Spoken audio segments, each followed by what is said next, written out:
It all started with a single call that felt like a punch to the gut. Your wife is in the emergency room. For a moment I couldn't breathe. Not because of fear but because the world had tilted in a way I hadn't let myself imagine. A few hours earlier she'd told me she was going out for dinner with friends. Now she was on a hospital bed with someone else's name attached to the whole mess. That call became the opening scene of a story I never wanted to star in.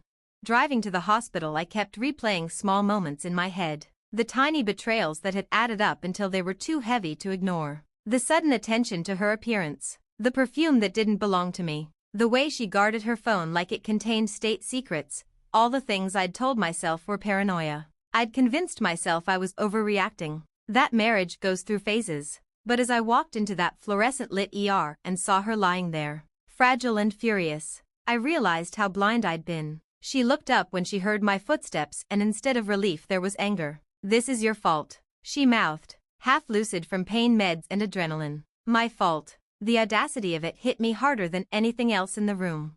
We had been married for 7 years. In the beginning there were promises, laughter, and a shared vision of the future. Somewhere along the way we stopped sharing things. The chores and the bills became my responsibility. The social life became hers, and conversations grew shorter until they barely existed. I tried for a long time to fix what felt broken. But you can't sew up a wound that someone keeps picking at. I didn't confront her every time I suspected because confrontation had become pointless. She'd deflect, laugh, or accuse me of being insecure. So I watched instead. Watching taught me more than yelling ever would.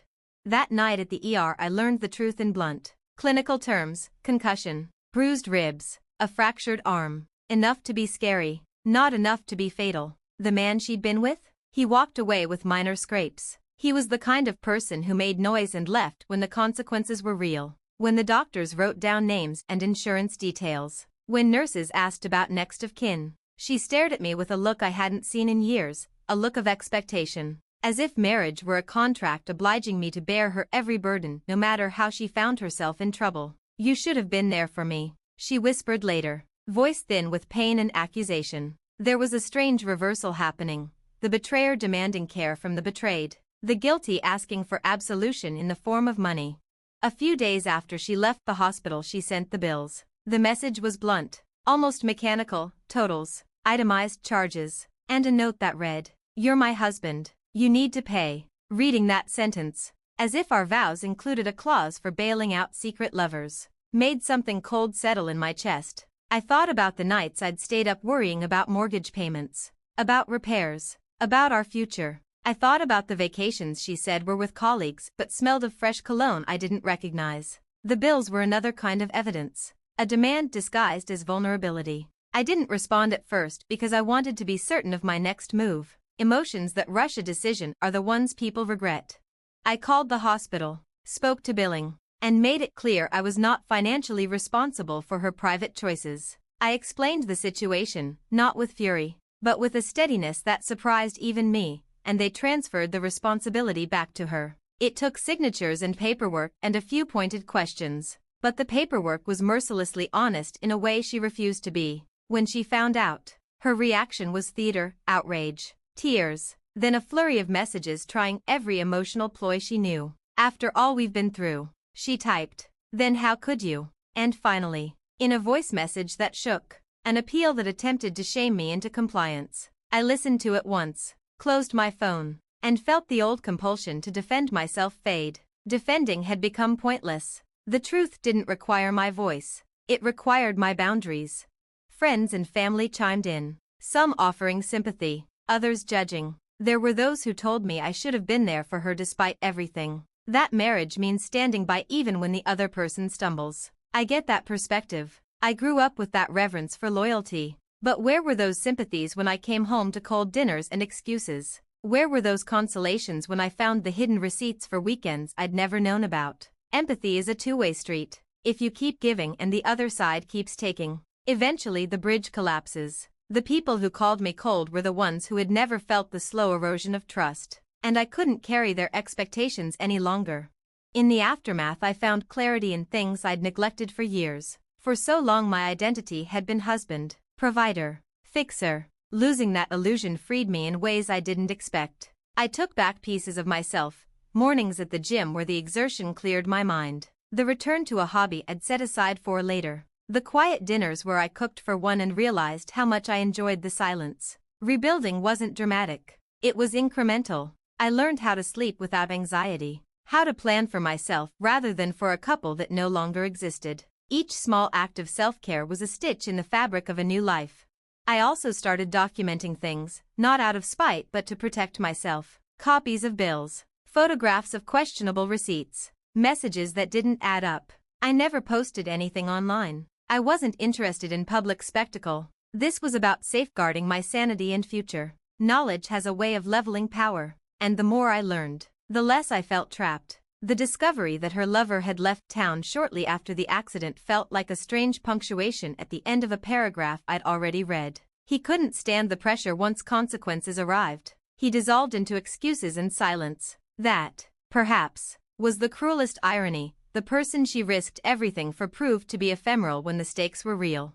People talk about revenge as if it needs to be loud and spectacular. Cheating shows you don't need to retaliate to win. Sometimes the best answer is to live better. I stopped trying to frame my actions as retribution, because that still made her the center of my universe. Instead, I focused on building a life that made sense to me independent of her choices. I paid off debts she expected me to handle and made careful financial moves to protect my future, not to punish her, but to ensure a stable path forward. I reached out to trusted friends and a therapist, because healing isn't a solo endurance test. Talking to someone neutral gave me perspective, helped me untangle shame from responsibility, and taught me how to set boundaries without guilt. There were confrontations, of course, when she asked for help with follow-up visits, when she tried to guilt me into accepting partial payments. I stood firm. I refused to be blackmailed by emotion. You made your choices, I told her once, voice steady. You have to live with their consequences. That statement felt harsh, and maybe to some it was. But it was true. Responsibility is a currency everyone must manage. Expecting others to pay the price for your deception is entitlement dressed up as vulnerability. Months later, when the dust settled, life had a quieter rhythm. I met new people, some who knew the whole story and some who didn't. I dated cautiously, mindful of the lessons learned rather than haunted by them. I started investing my emotions in friends who reciprocated and in work that mattered to me. The scars of that night, her bruise, my betrayal, the anger, softened over time into a complex memory that no longer controlled me. I forgave, not because she asked or deserved it, but because carrying fury forever is its own punishment. Forgiveness was for my peace, not for her redemption. Sometimes I think about karma as a slow, indifferent force. It doesn't take sides, but it does respond to patterns. She had wanted to escape our marriage for excitement and novelty, thinking the grass would be greener. For a moment it was. Then reality intruded, accidents, abandonment, the bills that piled up. Life's way of correcting itself is rarely poetic. It's more like a ledger balancing entries that were never supposed to be reconciled. I don't gloat about her misfortune. I don't celebrate pain, but I notice how different paths reveal character. Her choices exposed what she valued, and that was not the family or the promises we once made. If there's anything I'd tell someone in my position, it's this: protect yourself first. You can be compassionate without being a doormat. You can offer help if it doesn't destroy you, but you don't owe yourself to people who willingly betray you. Make plans, talk to professionals, set boundaries, and remember that silence can be more powerful than any dramatic speech. In my case, silence allowed truth to do its work. When she raged and accused, when she tried to force responsibility onto me, I let her words thicken the air. In that vacuum, her actions looked as they always had, selfish and short-sighted. The final chapter of that part of my life was anticlimactic to anyone seeking drama. There was no courtroom showdown, no viral exposé, no melodramatic confrontation. There were hospital forms, a few terse phone calls, and a clean legal separation of our finances. What might have been a spectacle became an administrative process, and maybe that's the most honest way to end something that was never true to begin with. Life moved on. I moved on, and the quietness that followed felt like an unasked-for gift. Walking away wasn't a single heroic moment. It was a collection of small decisions that added up. Choosing to sleep, to eat, to exercise, to speak honestly to people who mattered, those were the acts that rebuilt me. Revenge as people imagine it is loud. My revenge, if you want to call it that, was quiet, steady, and focused on my well-being. I reclaimed dignity not by tearing someone down but by refusing to be diminished. That is a victory that doesn't need applause.